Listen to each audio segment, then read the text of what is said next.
Tahimik na barangay ang San Roque, mga simpleng bahay, may malalawak na bakuran, at mga batang naglalaro sa tanghali. Dito nakatira ang 7 taong gulang na si Liam, masigla, mahilig gumuhit, at madalas nag-iisa. Madalas ay sa lumang puno ng mangga sa likod ng kanilang bahay siya naglalaro. Isang hapon, nadatnan siya ng kanyang ina na may kausap at halakhak ng halakhak, parang may kalaro. "Anak, sinong kausap mo riyan?" Tanong ni Aling Rosa, habang bitbit ang labadang sinampay. "Si Uno, ma." Masayang sagot ni Liam. "Kaibigan ko po." "Sino namang Uno?" Nagtatakang tanong ng ina. "Yung nakatira sa puno ng mangga. Sabi niya gusto raw niya akong maging kapatid." Napangiti si Aling Rosa, inakalang guni-guni lang iyon ng bata. Bata pa nga naman si Liam, kaya't natural lang na magkaroon ng imbento o imaginary friend. Pero nang mapansin niyang laging may 2 basong juice sa mesa, at lagi ring may galaw ang swing kahit walang hangin, nagsimula siyang kabahan. Isang gabi, habang nagluluto si Aling Rosa, narinig niyang may 2 boses sa silid ni Liam, isang masigla at isang mababa, parang bulong. Pagsilap niya, iisang bata lang ang nakikita, si Liam, nakatingin sa isang sulok na walang laman. "Uno, gusto mo bukas ulit tayo maglaro?" Tanong ni Liam. "Sige," sagot ng malamig na hangin. Tumindig ang balahibo ni Aling Rosa. Pagdating ni Mang Tonyo, ama ni Liam, ikinwento niya ang lahat. "Baka naman bunga lang yan ang imahinasyon ng bata," sabi ng lalaki, pero ng gabing iyon, habang natutulog sila, may narinig silang tawa ng batang hindi nila anak. At mula noon, parang laging may nakamasid sa kanila, lalo na kapag naglalaro si Liam sa likod ng bahay. Kinabukasan, habang nag-aalmusal, masiglang nagkwento si Liam. "Ma," sabi ni Uno, "may bago siyang ipapakita sa akin mamayang hapon." Sa ilalim daw ng mangga. Nagkatinginan sina Aling Rosa at Mang Tonyo. Hindi nila alam kung matatawa ba o mangangilabot. Pag-alis ng ama papunta sa trabaho, hindi napigilan ni Aling Rosa ang kuryosidad. Dahan-dahan siyang lumabas sa likod ng bahay habang naglalaro si Liam. Nakita niyang may kausap ito, nakatingin sa hangin, at minsan ay parang may kinakausap sa tabi ng puno. "Uno, ito po yung laruan kong kotse. Pwede niyo po bang hiramin?" sabi ng bata. At biglang gamulong ang laruan, mag-isa. Nabitawan ni Aling Rosa ang hawak niyang labahin. Tumakbo siya pabalik sa loob, nanginginig. Hindi niya alam kung iisipin niyang multo o hangin lang talaga ang may gawa niyon. Pero isang bagay ang sigurado, may kakaiba sa puno ng mangga. Kinagabihan, habang tulog si Liam, sinubukan ni Mang Tonyo na hukayin ng kaunti ang lupa malapit sa puno, dala ng kakaibang pakiramdam. Ilang sandali pa lang, ay tinamaan ng pala ang isang lumang kahon. Nang buksan nila ito, tumambad ang isang kupas na laruan, ilang lumang barya, at litrato ng batang lalaki na kasing edad ni Liam. Sa likod ng larawan ay may nakasulat, "Para kay Uno 1998. Nang gabing iyon, nagising si Liam sa gitna ng dilim. May malamig na hangin na dumampi sa kanyang pisngi, at sa tabi ng kanyang kama, may anyo ng batang nakatayo, mapotla, nakangiti." "Salamat sa laruan, Liam," mahinang sabi ng bata bago naglaho. Kinabukasan, ipinakita ni Aling Rosa ang litrato kay Liam. Namilog ang mga mata ng bata. "Ma, siya yan. Siya si Uno." At doon nagsimulang maniwala ang mag-asawa, ang kaibigan ng kanilang anak ay matagal nang wala sa mundong ito. Mula nang makita ni Aling Rosa at Mang Tonyo ang larawan, hindi na sila mapalagay. Sino si Uno? Bakit siya nagpapakita sa kanilang anak? At higit sa lahat, bakit parang ayaw siyang iwan ni Liam? Lumipas ang ilang araw, lalong naging kakaiba ang ikilos ng bata. Madalas siyang mapatingin sa kawalan, parang may nakikinig na iba. Minsan, gigising si Aling Rosa sa madaling araw at maririnig si Liam na nakaupo sa kama, nakikipag-usap sa dilim. "Sabi mo, Uno, may laro tayo sa bahay niyo. Pero wala naman akong nakikitang bahay dyan sa gubat." Nang marinig iyon ng ina, halos mahulog siya sa kaba. May bahay, sa gubat. Pag umaga, tinanong niya si Liam kung saan daw sila naglalaro. Doon po, ma, sa may dulo ng mangga. May lumang bahay doon, pero kayo lang po ang hindi nakakakita. Sabi ni Uno, dati roon siya nakatira. Kinabukasan, nagpa siya si Mang Tonyo na puntahan ang lugar na tinutukoy ng anak. Sa bandang likuran ng kanilang bakuran, may kakapalan ng mga damo at isang bakod na yari sa kahoy. Nang alisin niya ang ilang sanga, tumambad ang mga guho ng lumang bahay, sira-sira, tinutubuan ng mga baging, at tila matagal nang inabandona. Sa sahig, may nakasulat sa lumang pader ng uling at Crayola. Uno dagdag nanay 1998. Nang tanungin nila ang pinakamatandang kapitbahay, ibinunyag nito ang matagal ng sekreto. Yung batang si Uno. Naku, anak yan ng mag-asawang nakatira dyan noon. Namatay siya sa aksidente, nasunog ang bahay nila habang naglalaro. Bata pa siya noon, mga 7 taong gulang din siguro. Napatigil si Aling Rosa, parehong edad ni Liam. Pag-uwi nila, nadatnan nilang si Liam ay may kausap sa tabi ng puno, pero iba na ang tono ng kanyang boses, parang galit, parang pinipilit. Hindi ako pwedeng sumama sa iyo, Uno. Ayokong iwan si mama at papa. Nag-echo ang tinig ng bata sa buong bakuran. Biglang bumalat ang malamig na hangin, at sa ilalim ng puno ng mangga, may sumiklab na liwanag na tila hugis bata. Paglapit ni Aling Rosa, isang boses na hindi sa anak niya ang nagsalita. Ayaw niya akong samahan, pero kailangan ko ng kaibigan. At tuluyang nagdilim ang paligid. Pagmulat ni Aling Rosa, nasa sahig siya ng kanilang sala. Nahilo siya, tila galing sa masamang panaginip. Ngunit hindi iyon panaginip, wala si Liam sa tabi niya. Mabilis niyang tinawag ang asawa. Tonyo, si Liam, wala sa kwarto. Pareho silang tumakbo palabas. Sa likod ng bahay, nakabukas ang gate papunta sa lumang guho ng bahay ni Uno. Sa lupa, may mga bakas ng maliit na paa, mga yapak ng bata. Habang tinutuntun nila ito, naramdaman nilang lalong lumalamig ang hangin, at may amoy ng sinunog na kahoy, parang may nasusunog kahit walang apoy. Pagdating sa dulo, nakita nilang si Liam ay nakatayo sa harap ng lumang bahay, nakatingin sa isang aninong bata na tila nababalot ng mahinang liwanag. Liam, sigaw ni Aling Rosa, "Ma, huwag po kayong lumapit," sabi ng anak, umiiyak. Si Uno po, gusto niya akong isama sa bahay niya. Kasi daw wala na siyang kaibigan. Tumitig si Mang Tonyo sa aninong iyon, at doon niya nakita, isang batang lalaki, mga 7 taon, may mga paso sa braso at leeg, at nakatingin ng malungkot. Hindi ko naman siya sasaktan, bulong ng multo. Gusto ko lang ulit maglaro. Noon, iniwan ako ng mga kaibigan ko nang masunog ang bahay namin. Akala ko, kung may bagong kaibigan ako, makakaalis na ako rito. Lumapit si Aling Rosa, nanginginig ang tinig. Uno, hindi mo kailangan si Liam para makaalis.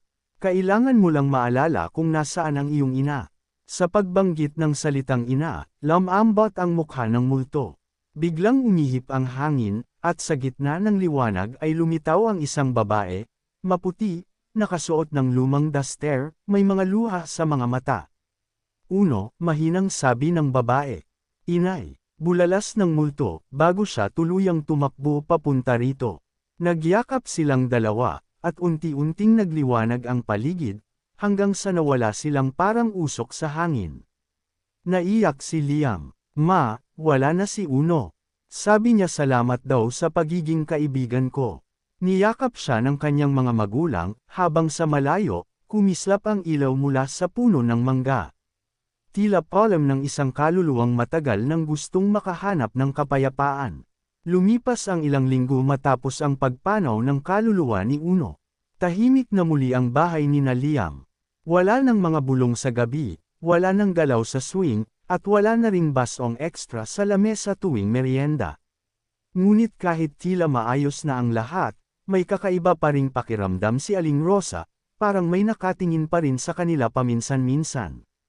Si Liam naman ay bumalik na sa pagiging masayahin, ngunit minsan ay nakakatulala sa puno ng mangga, tila may hinihintay.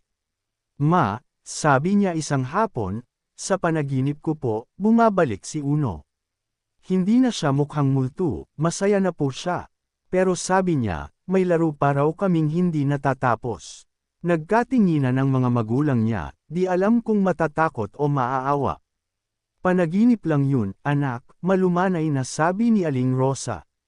Opo, Maria, pero sabi niya, sa tuwing maglalaro ako, nandyan pa rin siya. Tinitiyak lang daw niyang hindi ako malungkot. Isang gabi, habang natutulog si Liam, bigla siyang napabangon. Sa gilid ng kama, may maliit na laruan, ang lumang kotse na minsang gamulong mag-isa noon. Ngunit ngayon, malinis na ito, parang bago. May maliit na papel na nakasabit. Tapos na ang laro. Salamat, kaibigan. Kinabukasan, sinabi ni Liam sa mga magulang na hindi na niya nakikita si Uno kahit sa panaginip. Pero tuwing dadaan siya sa ilalim ng puno ng mangga, may banayad na simoy ng hangin at amoy ng santan, ang paboritong bulaklak ni Uno noon, ayon sa mga kapitbahay. Sa wakas, parehong nakahanap ng kapayapaan ang bata, ang isa sa kabilang buhay, at ang isa sa mundo ng mga buhay. Pagkalipas ng 5 taon, lumipat na ang pamilya ni Liam sa bayan. Doon na siya nag-aral ng mataas na paaralan. Ngunit ang lumang bahay nila sa San Roque ay iniwan nilang nakatayo pa rin, tahimik, may punong mangga sa likod na tila bantay ng nakaraan. Isang araw, lumipat ang bagong pamilya sa bahay. Mag-asawang magtuturo at ang kanilang anak na babae na si Ella, 7 taong gulang, parehong edad ni Liam noon nang una niyang nakilala si Uno. Masigla si Ella, mahilig maglaro, at katulad ni Liam dati, madalas nasa bakuran. Sa unang linggo pa lang, napansin na ng kanyang mga magulang na lagi siyang may kalaro, ngunit hindi nila ito nakikita. Sinong kalaro mo, anak? Tanong ng ina habang nag-aayos ng halaman. Si Uno po. Masayang sagot ni Ella. Mabait siya. Sabi niya, dati raw siya nakatira rito, at may kaibigan siyang umalis na. Natigilan ang mag-asawa. Inakala nilang gawa lang iyon ng bata. Ngunit isang gabi, habang nagliligpit ng mga gamit, napansin ng ama ni Ella na may laruan sa ilalim ng kama, isang lumang kotse na may sulat sa ilalim. Pagkakaibigang walang hanggan. Kinabukasan, habang naglalaro si Ella, napansin ng ina niya na umihip ang malamig na hangin at parang may kumikislap na liwanag sa ilalim ng puno ng mangga. Sa sandaling iyon, may narinig siyang mahinang boses ng bata. Masaya na ako ngayon, pero binabantayan ko pa rin ang bahay. Nang tanungin niya si Ella kung ano ang sinabi ni Uno, ngumiti lang ang bata. Sabi po niya, hindi na siya malungkot. Bantay na daw siya ng mga bata rito. At mula noon, ang bahay sa San Roque ay muling naging masigla, hindi dahil sa takot, kundi dahil sa isang mabait na espiritong bata na minsang nawalan ng kaibigan, ngunit ngayon ay tagapangalaga na ng mga bata sa lumang bahay. Makalipas ang ilang buwan, nagpasya si Liam, na ngayoy 12 taong gulang, na bumisita sa dati nilang bahay sa San Roque. Miss na miss niya ang lugar kung saan siya lumaki, lalo na ang puno ng mangga na saksi sa kakaibang karanasang bumago sa kanyang pagkabata. Pagdating niya roon, nagulat siya.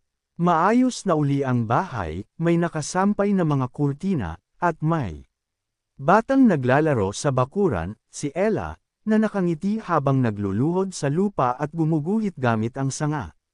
Lumapit si Liam. Hi, ako nga pala si Liam. Dati kaming nakatira rito. Talaga. Ako naman si Ella. Masayang tugon ng bata. Sabi ni Uno, kaibigan daw kita. Napatigil si Liam. Nanlamig ang kanyang mga kamay. Anong sabi mo? Si Uno po. Yung batang nakatira sa puno. Sabi niya, pag bumalik daw si Liam, sabihing salamat siya at masaya na siya ngayon. Hindi alam ni Liam kung iiyak o ngingiti. Tumangala siya sa puno ng mangga. At sa sandaling iyon, may banayad na ihip ng hangin at bumagsak ang 3 bulaklak ng santan sa tabi ng kanyang paa, ang paboritong bulaklak ni Uno. Ella, mahinahon niyang sabi, mabait si Uno. Pero wag kang matakot, ha? Kaibigan ko siya noon. Hindi po ako natatakot, sagot ng bata, nakangiti. Sabi nga niya, binabantayan daw niya ako. Lalo na kapag gabi. Kinagabihan, bago umalis si Liam, tumingin siya muli sa puno. Sa pagitan ng mga dahon, parang may aninong bata, nakangiti, kamakaway. Mahina niyang narinig ang pamilyar na tinig. Salamat, Liam. May bago na akong kaibigan. Hindi na ako mag-isa. Ngumiti si Liam habang papalayo, bitbit ang katiwasayang matagal na niyang hinintay. Alam niyang si Uno ay tuluyan ng nakahanap ng kapayapaan, hindi dahil nakalimot siya, kundi dahil natutunan na niyang magpaalam. Tahimik ang paligid ng lumang bahay ng gabing iyon. Habang natutulog si Ella, may malamig ngunit mahinahong hangin na dumaloy sa silid. At sa pagitan ng hangin, may narinig na bulong, mahina, parang kwento ng isang batang matagal nang naglalakbay. Matagal akong naghintay. Isa itong tinig mula sa kabilang dako, ang tinig ni Uno. Noong masunog ang bahay namin, hindi ko alam kung saan ako pupunta. Natakot ako, umiyak ako, at sa dilim, walang sumagot. Akala ko, habang buhay akong mag-isa. Sa kanyang alaala, nakita ni Uno ang apoy, ang takot, at ang mga laruan niyang natunaw sa init ng sunog. Pero sa kabila ng lahat, may isang liwanag. Ang ngiti ni Liam noong una silang naglaro sa ilalim ng mangga. Nang dumating si Liam, naramdaman kong buhay ulit ako. Pero mali pala, kasi gusto kong manatili. Akala ko, kailangan kong dalhin siya para di na ako mag-isa. Umihip ang hangin, at sumabay ang mahina niyang tinig, puno ng pagsisisi. Ngunit noong dumating si nanay, doon ko lang naintindihan. Hindi ko kailangang manatili. Kailangan ko lang tanggapin na tapos na ang laro ko. Sa ngayon, binabantayan na lamang ni Uno ang bahay. Hindi bilang kaluluwang ligaw, kundi bilang tagapag-ingat ng mga bata. Sa bawat halakhak ni Ella, sa bawat batang naglalaro sa bakuran, naririnig niya ang tunog ng pagkakaibigang minsang nagligtas sa kanya mula sa kalungkutan. At tuwing gabi, bago tuluyang maglaho ang kanyang anyo sa ilalim ng buwan, mahina niyang binubulong. Salamat, Liam. Dahil sa'yo, natutunan kong ang tunay na kaibigan, marunong ring magpaalam. Muli siyang tumangala, at kasabay ng mga kumikislap na bituin, unti-unti siyang naglaho ng may ngiti sa labi. Lumipas pa ang maraming taon. Si Liam ay 18 taong gulang na ngayon, isang tahimik ngunit matalinong binata na madalas tulungan ang mga batang nahihirapan sa pag-aaral.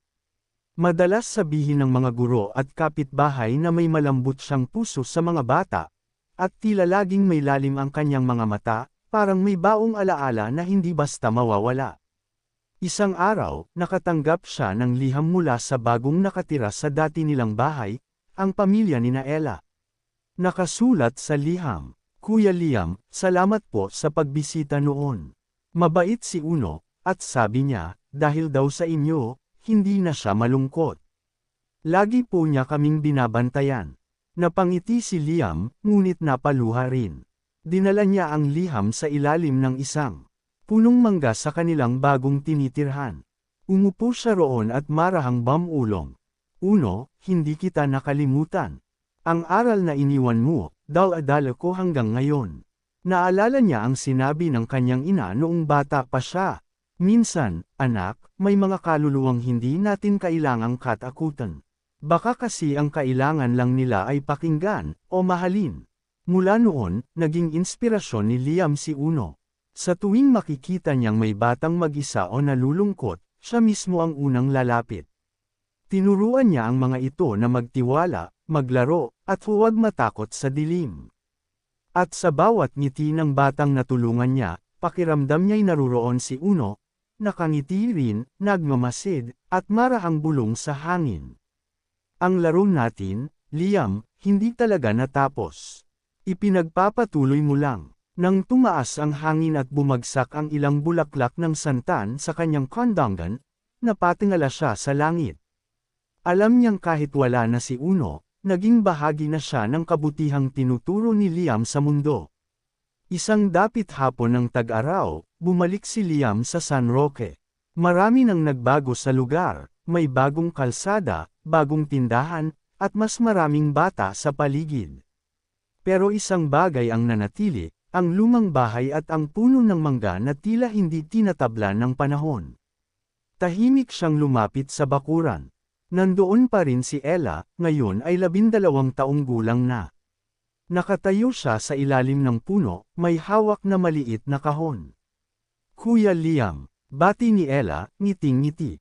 Tamang-tama ang dating mo, sabi ni Uno, darating ka raw ngayong araw. Napatigil si Liam. Sabi ni Uno, tumango si Ella. Oo, pero ngayon lang ulit siya nagparamdam. Sabi niya, ito raw ang huling regalo niya sa atin. Iniabot ni Ella ang kahon.